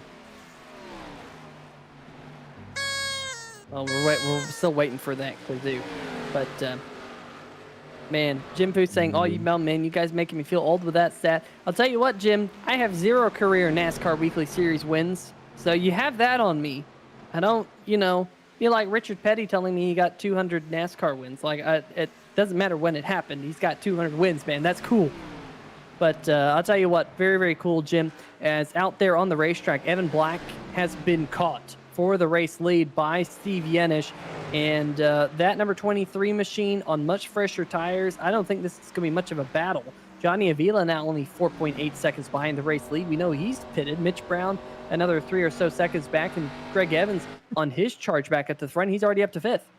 And he's only 7 seconds back. What was it? 10 laps ago, he was 21 seconds back. He's made up 14 seconds in a matter of 10 laps in that number 2 car. Shows you how strong it is. Another second there for the number 2 of Evans, up to 4th as he gets around Mitch Brown. That 2 car is battling it out, trying to get up there, as Steve Yanish has gotten around Evan Black, who has had enough Evan Black going to make it to lap 149 before he calls it and pulls in. How about this, folks?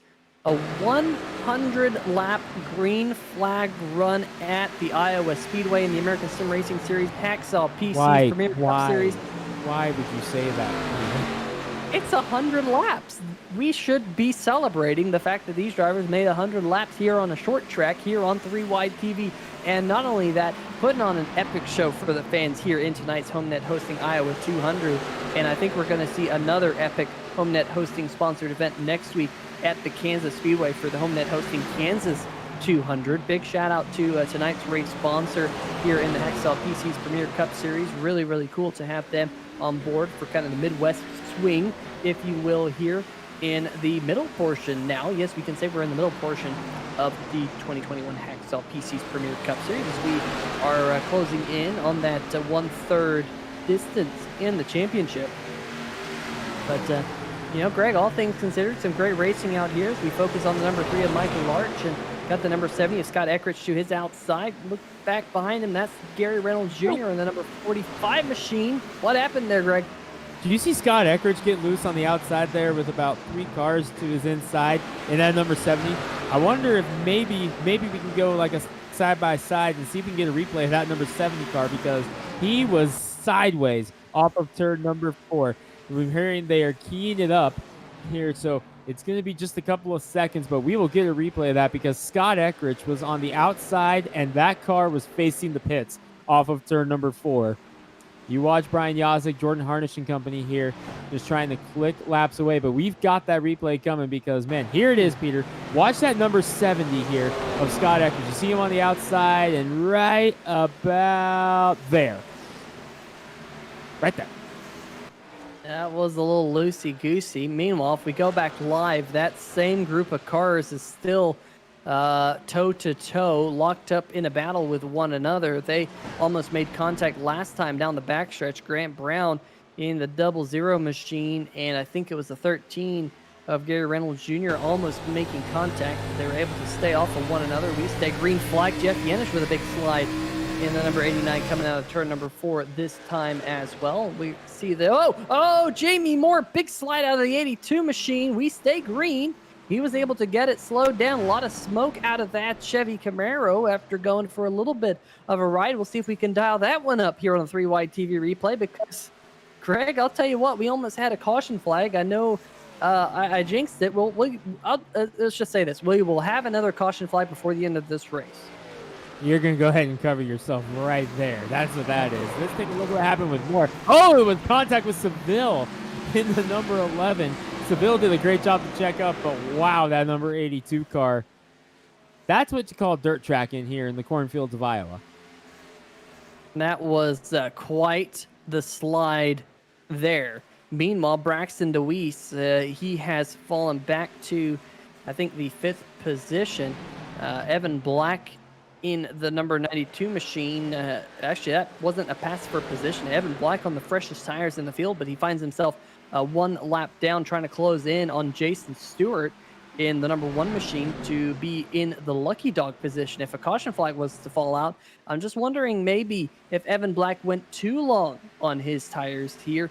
You know, we only have less than 50 laps to go here, Greg, and he has, you know, about 35 seconds to make up to be back where he once was.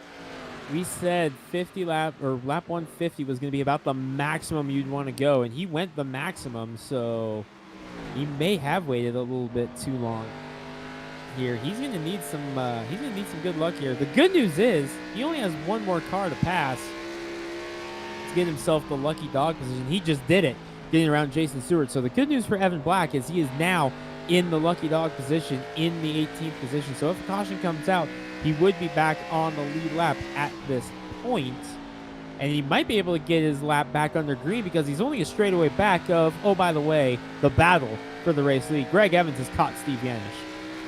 Yep, that number 2 machine has been hounding the back bumper of the number 23 machine. And Greg, you know, go back about 100 laps ago or so, we were talking about Steve Yanish about just needing that little bit of a breakthrough to get to victory lane here in the Hacksaw PC's Premier Cup Series. He's up the front here for now, but Evans on those fresher tires, just going to drop to the low side. That's about 30 laps fresher tires on that number 2 Chevy Camaro. And Greg Evans asserts himself once again as the race leader here in the Homenet hosting Iowa 200. He is closing in on the back of AJ Digby, last season's race winner here at this racetrack. Big wiggle out of the back of the number 14 High Flow Industrial and Environmental Services Chevy Camaro. And looks like Digby will succumb to the number 2 of Evans here coming out of turn number 4. Well, Digby says, hey, not so fast. I'm going to try and hold off the number 2 machine to try and stay on the lead lap, but it looks like it's, I thought it was going to be all for naught. Digby still giving the 2 machine a hard time here down the backstretch. Digby just trying to stay on the lead lap right now. And number 14 is, here comes Evan Black behind Steve Yenish. We talked about it. Evan Black might be able to make his lap up under green. He has caught up to them as well. Digby is now the lucky dog for the time being, but Evan Black right behind him, and that will be for position. You see right there, Digby and Black between the 2 leaders, Evans and Yenish. This is the battle for the lucky dog position at this moment, and you know that Black wants to get in front of Evans as quickly as he can, because look at what's going on in front of Evans. Those cars are all for position for Evan Black right now. Black is pinning the lap down, yes, but Seville, Moore, Curling, and Haight and company, they are all for position for that number 92 car. He wants to get in front of that number 2 as quick as he can to ensure that he's back on the lead lap. Here we go. And Evan Black absolutely hates this because he wants to get around Greg Evans. And looks like Evans wisely going to back out of that one. He knows the 92's on fresher tires, and he just says, you know what? I can get around Seville next lap. Evan, you go ahead. You go blaze the trail. And that number 92 on those fresh tires gets himself back on the lead lap the hard way. That keeps AJ Digby in the lucky dog position, at least for now. But here comes Evan to the low side. Evans to the low side of Seville in the number 11 machine. Black, meanwhile, he just got himself up to the 16th position, has the 15th place car in front of him. We had one car in the outside retaining wall through turn number 1 and 2. It was Troy Haight. Haight in the number 28. He is on the lead lap right now in the 13th spot in the battle with a couple of cars right now. Ooh, big slide out of one in front of him. That was Nick Curling. He was able to make the pass on Haight when he made the little slide up the racetrack. So Haight back on the inside of Curling now. This is for the 13th spot. Here's a look. I believe we've got what happened as he catches the wall right up there in the middle of turns 1 and 2. And if you watch that number 28 machine of Troy Haight, you would have seen that he hit a pretty significant bump there in turn number 1. You can typically, at this racetrack, you can run the high line through turn number 3 and 4, but there's a bump up there in that top groove at this track that if you hit it the wrong way, you are up inside that one. That is exactly what happened to the P&N water filtered Chevrolet. Tough break for him. He slid back to the 14th position. Here we go, on board with him. Watch this bump right there, and there's the wall. He hit it. He definitely got that bump. Now turn 3, it's perfectly smooth up there. It's not as bumpy as turn number 1, but it's really treacherous to run that high line. I know you really can only make it work with an Indy car, a car with a lot of downforce that can just kind of go over that bump, and you can still have a lot of grip. You can do it in the Indy car, but you can't do it in these Cup cars. They just don't have as much downforce on them to be able to make that work. Meanwhile, we're still seeing Evans slice his way through the field. He has got himself around Tyler Seville, so we're down to just 15 cars on the lead lap as they run. Steve Yenish continuing to lose time to the number 2 machine, now about 2 seconds back. Johnny Avila another 2.5 seconds behind Steve.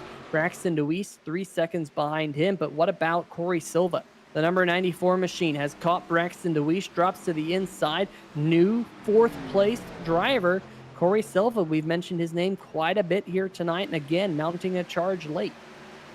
He had just gotten around Mitch Brown about 10 laps ago, Peter, and is now able to get up into the 4th spot around Braxton DeWeese. So I've been kind of checking in with that number 63 of Avila. He's been running comparable lap times to Greg Evans up until about 3 laps ago. Now the 63 is starting to fall off a little bit as he's losing ground to Evans. And that's big because he, for the most part, has had clear racetrack in front of him. as opposed to Greg Evans. You see those lap time comparisons. Avila, I think he may have come down a little bit before Greg Evans did because they were running very comparable lap times up till about 3-4 laps ago. Now Evans has been a consistent 0.3 faster than Avila, and Evans has been in traffic. Avila, for the most part, has had clean racetrack in front of him. Again, 0.3 faster. So I think the tire is going away now on the 63.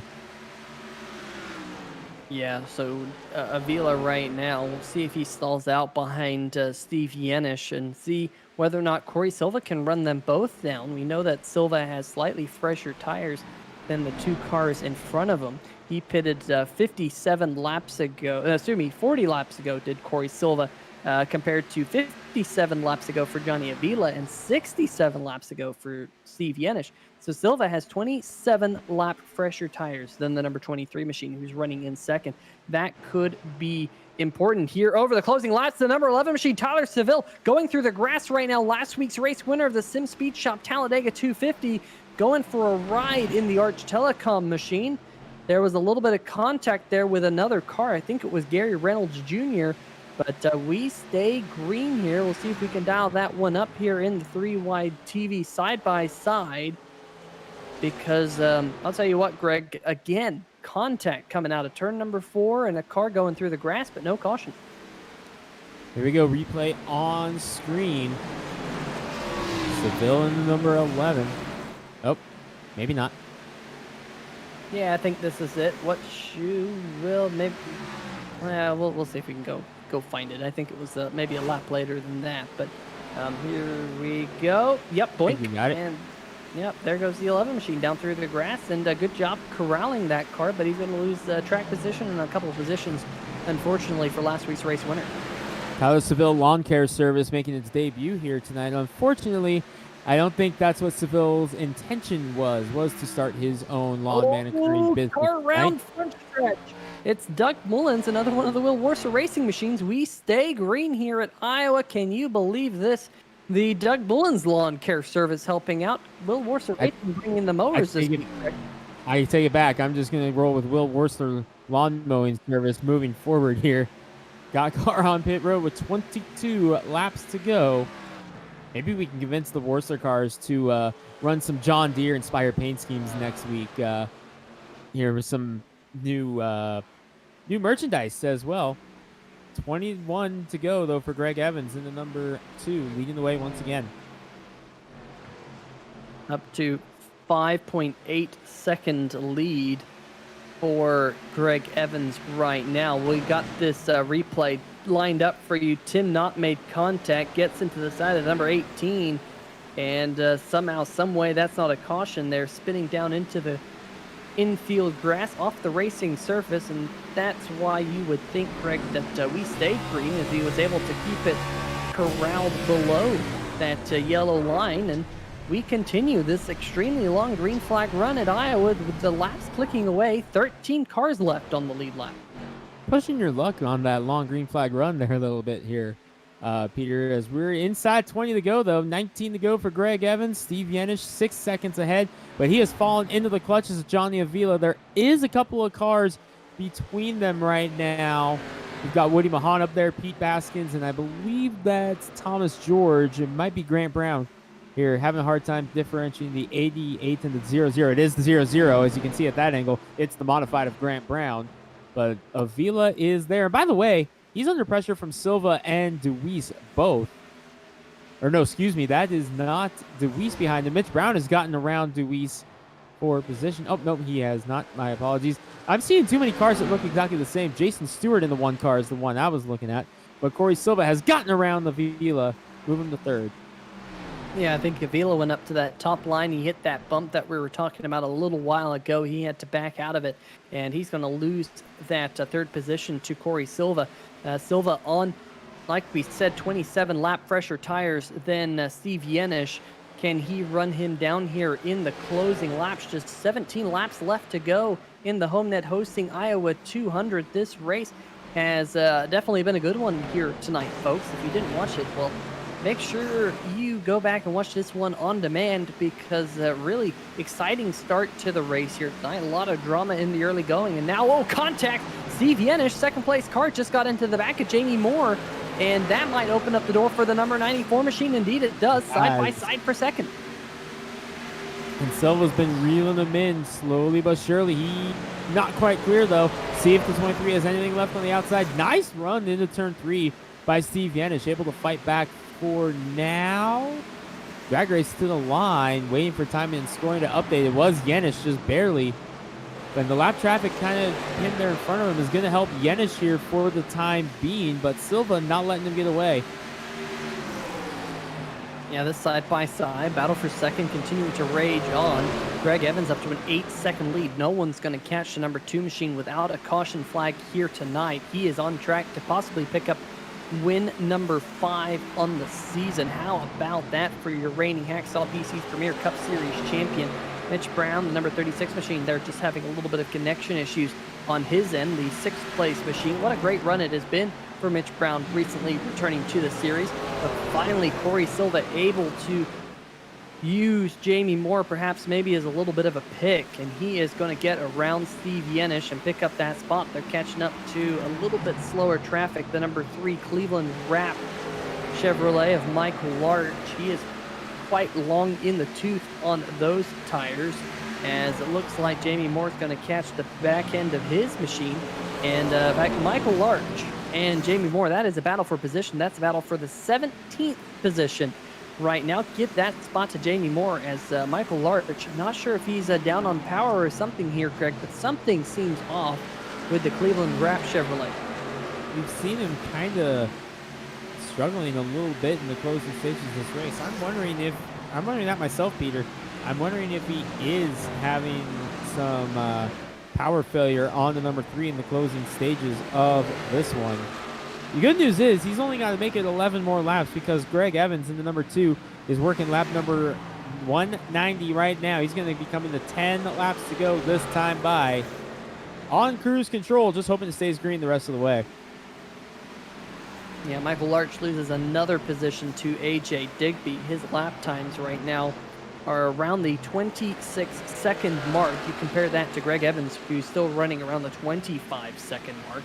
Fastest car out on the racetrack last time by was actually a former race winner of this event, Mark Myers, in the 04 machine, but he's mired down in the 30th position as they run.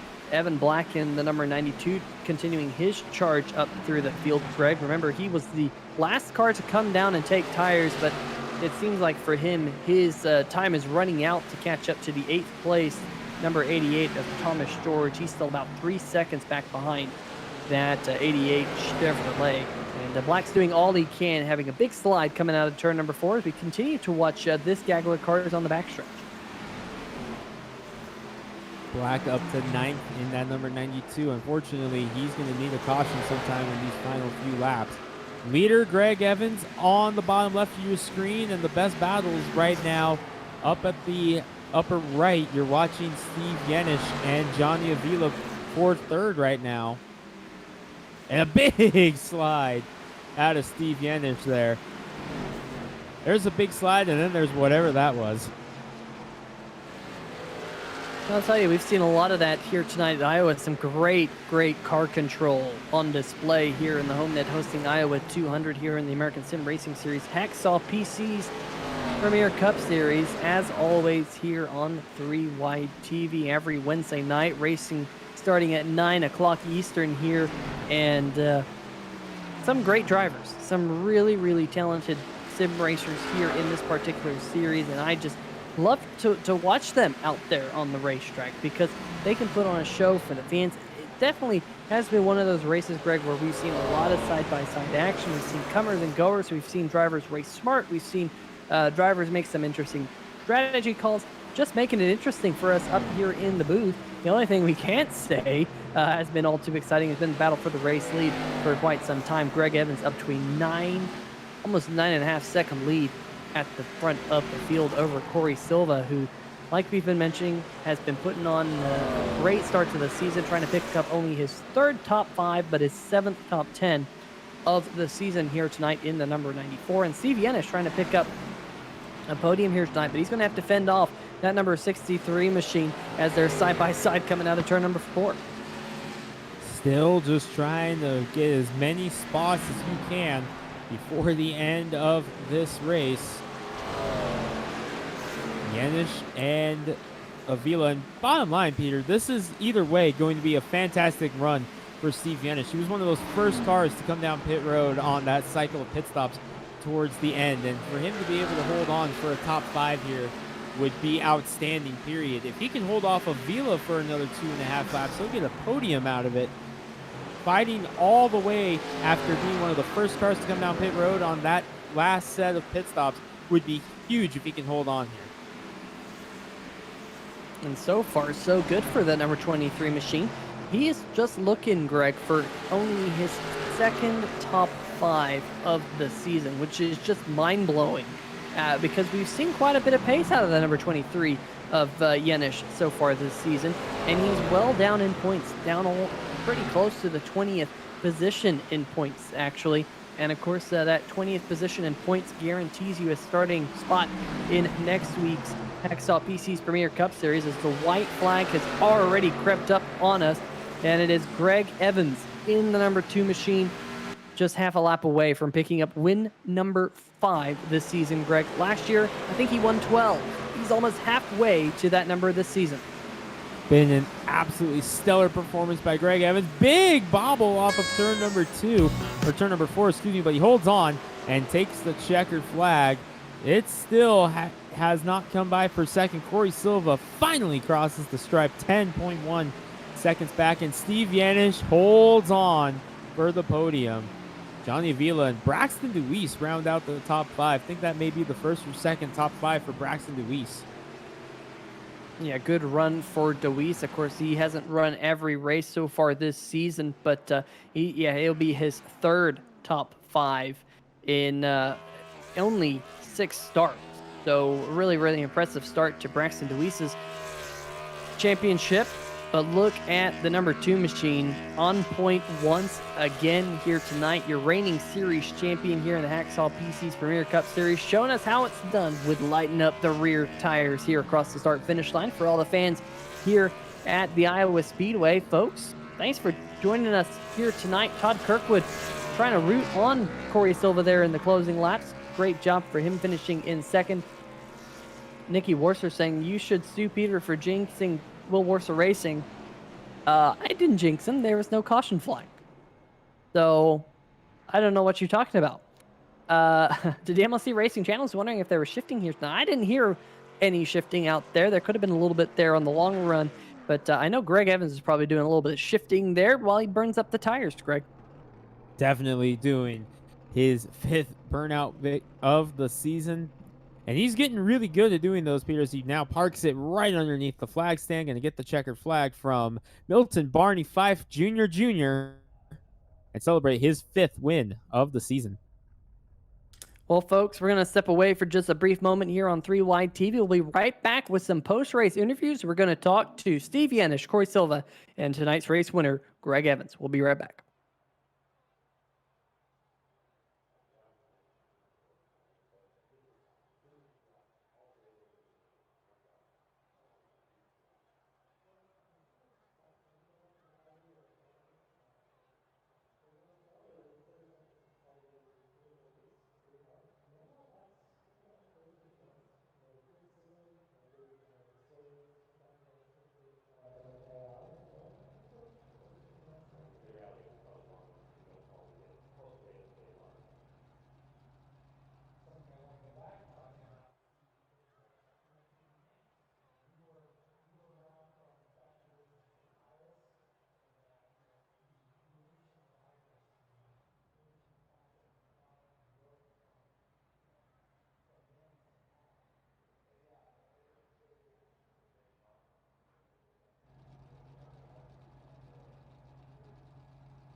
All right, folks, welcome back to Iowa Speedway. Tonight's Homenet hosting Iowa 200 has come to its conclusion. We're going to talk to our top 3 finishers, starting with driver of the number 23 machine, Steve Yenish. And Steve, Peter Short, 3YTV booth, you got a copy?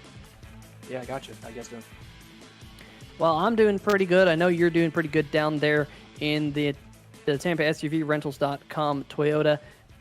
You've had a lot of pace this season. You just haven't been able to get those top 5 finishes that you think you might have earned over the last month or two. But I'll tell you what, you came into tonight, great finish to the race, held off Johnny Avila. Tell us about your night. Yeah, it's good to kind of get the monkey off the back. Had a lot of good runs, but just haven't brought a lot of them home. So this is not my favorite track by any means, and definitely not my best one. But long runs definitely kind of play to my strengths here. So, and we got those at the end, so just kind of took advantage of it and used some pit strategy, I think, to get in front of a few guys. And yeah, it all just worked out. Nice, clean race. Yeah, this racetrack, I mentioned it kind of in the middle of the race. You either love it or you don't just love it. And I'm kind of in the I don't just love it category. But it often puts on a good race. Lots of side-by-side racing here tonight. What were your thoughts about how this racetrack raced here tonight? I mean, it's kind of was interesting in practice. It was qualifying. It was pretty loose off. You had to be pretty careful with the throttle. But in the race, it really tightened up a ton. So that was interesting, and definitely didn't see that coming. I knew it would tighten up as the race went on, but even maybe 15 laps in, you could already tell it was starting to get tight. Which maybe helped, bring in the multi-groove like this track always is good for. So, but yeah, it was pretty racy. So you could go low, you could go high, kind of, you could find your way through. Yeah, absolutely. Was a lot of fun to see those multi-grooves in effect, and that's always fun when you as a driver can go around the racetrack, especially when you got drivers on different strategies and different levels of tire wear, which we saw here tonight, and definitely was to your advantage holding off Avila there in the closing laps. We did mention a little while ago that I believe this is only your 3rd top 5 of the season. How important is it to get a top 5 going into next week's Homenet hosting Kansas 200? Yeah, I've been kind of trying to dig myself out of this hole in the points. Feel like I've been running, worthy of being in the top 10 points, but just, had a few incidents here and there on races where I was running well. So it's, good to start making some headway maybe and try to make like a good push for the playoffs later in the season. Absolutely. Well, before we let you go, Steve, any shout-outs for us here on 3YTV? Yeah, definitely. Shout out to Tampa SUV Rental, my sponsor. My teammates here in the league. Good job to Johnny for getting a 4th there, and Jeff coming home 13th, I think, after staying out in that first stop. So it's a pretty good night for all of us. And shout out to you guys for a great broadcast, and everybody in the league for putting on a good show tonight. Yeah, I did note there that you Yenish brothers kind of split the strategy. I thought it was an interesting call. It definitely worked out for you here tonight, Steve, equaling your best finish of the season, 3rd place here tonight. We'll see you again next week in the Homenet hosting Kansas 200. Best of luck. Yeah, sounds good. Looking forward to it. All right, that's going to do it for our 3rd place interview. Let's see if we can dial up tonight's runner-up driver of the number 94 machine. Corey Silva was one of the last drivers to come down pit road for his final green flag pit stop, ran down the likes of Johnny Avila and Steve Yenish there over the closing laps, but a little bit too far back behind Greg Evans to make a charge for the win. But Corey, we've been mentioning it here on the channel that you are Mr. Consistency. You just seem to be able to find that 5th, 6th position almost every single week, and here tonight finishing on the podium in 2nd spot. Tell us about your night. I mean, it's good to finally be in the top 3, first time this season. We had probably a 3rd, 4th place car, and with the strategy working out the way it did, we lucked out. It worked in our favor.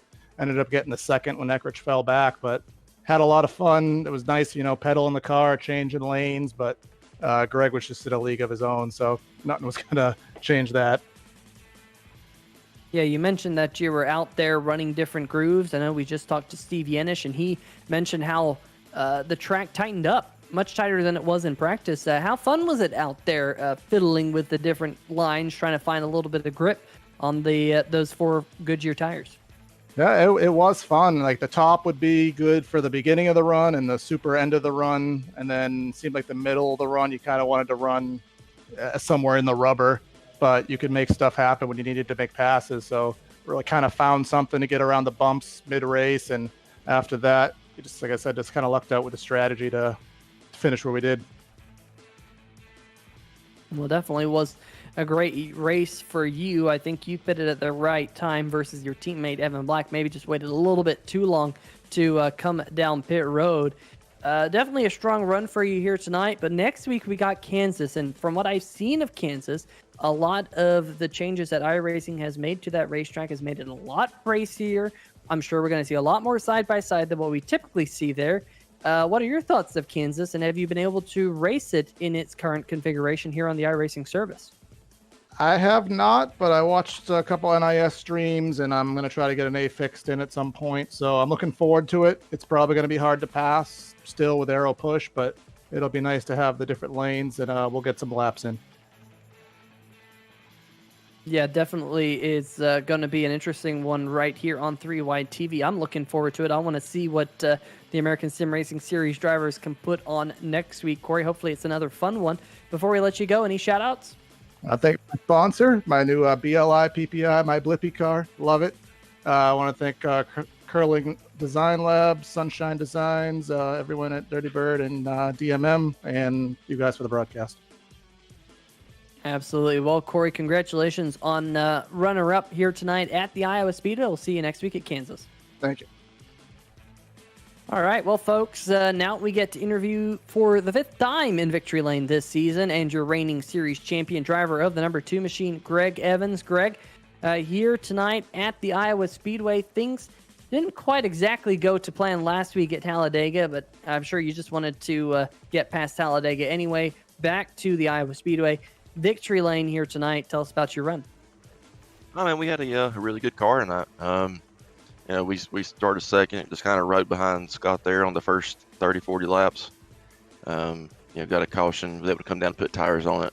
Wasn't really sure if that was the right call there at that time, but I never would have thought that it would have went caution free from there, but just ended up making the right call, and just had good luck on that. Yeah, definitely was a good call in hindsight. That is for sure. And a lot of the other cars that didn't come down and take tires didn't have a good night because of it. So you and that number 2 machine definitely picking up win number 5 on the season before the halfway mark. You got into the double digits again last season, and you're on track to do so again this season. Next week we got Kansas. What are your thoughts of going to a revamped Kansas Motor Speedway? We'll just kind of wait and see. I really haven't tested there since they revamped it and everything, so we'll just kind of play it by ear. Hopefully we'll have a pretty good car there and be able to run the top 5, top 10. But you just never really know when you go to a new track like that. Something's been redone, so the competition is getting better and better out here every week. So we'll just have to wait and see. But like I said, hopefully we'll have a good car and maybe get another W. Maybe we'll get a top 5 there. Absolutely. Definitely going to be an interesting one right here on 3 Wide TV next Wednesday night, folks. You're not going to want to miss it as the Evans, Seville, and Eckrich battle continues to rage on. We still have only had 3 winners in the first 11 races of the championship. But Greg, I know you got sponsors to thank, so let's hear them. Yeah, definitely got to thank Maverick Concepts, Hacksaw PC, iRacing, iFlag, Freightliner, and Detroit Diesel. And all my guys from Steel Horse Racing. Thank you guys for broadcasting the races, and thanks for, Jim and Sam for admin in the league. They don't get a lot of credit, but they do a really good job. And like I said, thank you guys for broadcasting. Y'all do a great job as well. Well, Greg, congratulations on the win here tonight. A really awesome race at Iowa Speedway, 150-plus lap run to the checkered flag, and picking up win number 5 this season. Greg, we'll see you next week. Thank you, guys. Y'all have a good week. All right. Well, folks, that's going to do it for our post-race interviews here on 3 Wide TV. Big shout-out to Homenet Hosting for giving away the win tonight to Greg Evans. We'll see if we can kind of bring up some post-race standings here for you in a little bit. We'll see if our producer can do that, or if I hear something in the chat. Not sure. So I think we'll just go through the finishing order here in just a little bit. Just quick check on the folks that we got in the chat still. DMLC Racing Channel saying, thanks for the quality coverage, 3 Wide TV. No problem, DMLC Racing Channel. We thank you for joining us here in the chat. We know you won't be in the chat next week, as we'll see you in the Pink Panther number 51 machine. That's right, folks. If you don't know the secret identity of the DMLC Racing Channel, you're going to have to tune in next week for the number 51 machine. That will give it away. You'll see the bright pink machine. But here are the race results here tonight. Greg Evans in the number 2 machine taking home the win. Corey Silva second in his number 94. Best finish of the season. First time up here in the 3 Wide TV booth after the race. Great run for him. Steve Yenish equaling his best finish from Homestead earlier this year. The Floridian driver had a great run at his home racetrack and here tonight in the great state of Iowa. Not quite Florida. Johnny Avila in the 4th place here tonight, almost picking up his first podium of the season. Braxton DeWeese in the number 5, finishing in P5. Mitchell Brown in 6th. I think that's the best finish we've seen out of Mitchell Brown since his return to the Hacksaw PC's Premier Cup Series. Adam Jersky coming home in 7th, and the Beef Jersky's Cheesecakes machine. We didn't have a cheesecake of the race here tonight. That is absolutely sacrilegious. Thomas George in the number 88 machine, finishing in 8th. Evan Black in 9th. Brian Yazik rounding out your top 10 in the number 55 machine. Nick Curling, Will Worcer 11th and 12th. Jeff Yenish coming home 13th. Troy Haight, who had an eventful night, to say the least, in the number 28, rounding out your top 14. Tyler Seville, last week's race winner from the Sim Speed Shop Wheelman Showdown, race number 3 at Talladega. He finishes 15th. Pete Baskins, AJ Digby, the winner at this racetrack last season, not able to back that up here tonight. 18th place to Jamie Moore, who also had a very eventful night. Jason Stewart in the 1 finishing 19th. Michael Larch, who was sliding back through the field late. Not sure if there was an issue there, but he finishes 20th. Michael Krobach in the number 72 machine had a great start to the race. He spun his tires on a restart there around lap number 43, picked up some damage, and unfortunately for him, is going to be down in the 21st position. Tim Knott, 22nd. It was an eventful night for the Gunskins.com 41 machine. An eventful night for a lot of these people, folks. You don't exactly see it, but they kind of had their own troubles and tribulations here tonight. Woody Mahan, 23rd. John Eckhart, 24th. Scott Eckridge had that speeding penalty on pit road. He finishes in 25th. Gary Reynolds Jr., 13, finishes 26th. Grant Brown, 27th. Doug Mullins, who didn't have a rear spoiler for about 90% of the race here tonight. He finishes 28th. Jackson Van Volkenberg, 29th. Mark Myers, a former race winner here at Iowa in the American Sim Racing Series, finishes 30th. Jordan Harnish, 31st. Richard Fletcher, the last driver to finish here tonight, 32nd. And then you have the drivers who all retired. Alan Young, 33rd. Clarence Bonner, 34th. Adam Hogland and Kevin Stone, 35th and 36th. Well, folks, that's going to do it here pretty much for the Homenet hosting Iowa 200. We are going to see if we can bring up a quick look at the unofficial, take that back, the official standings after tonight's race. Greg Evans, 413 points. Tyler Seville still in second. He's going to pull away from Scott Eckridge, who had a rough night.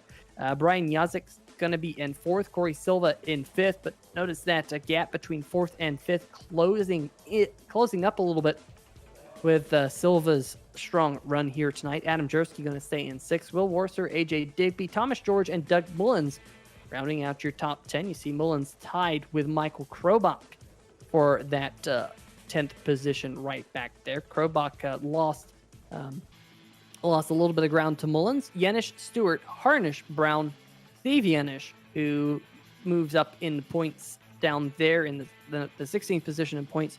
Troy Haight and Jimmy McKee rounding out your top 18. Eckhart, Alan Young rounds out your top 20. Of course, 20th position is the magic number where you get an automatic start in next week's event. Nick Curling, 21st. Jackson Van Volkenberg, Johnny Avila, Danny Gutierrez, Braxton DeWeese, Michael Larch, Pete Baskins, Woody Mahan. A couple of those drivers a little bit further down have not started every event so far this season. So we'll see them charge up to the front as this season continues on here. Well, as you can say here, insert text here. Yeah, I don't know what text we're inserting there, but Greg Rentz has 1,000% better audio. here. And we got one brain fried Carlos as our producer here tonight on 3YTV. It definitely was an interesting night in the Homenet hosting 200. Not the best start to the show, but we got it all sorted out here for everyone here in the Hacksaw PC's Premier Cup Series. And of course, Midwest Simulations, big shout out to them. Unfortunately, we missed the Midwest Simulations poll shootout, but make sure you go check out their product, a great product. And, all things considered, Iowa, strong race here tonight. We're looking forward to next week's Homenet hosting Kansas 200. Big shout out to our friends over at SimTV for the camera angles. But until then, stay safe, and we shall see ya.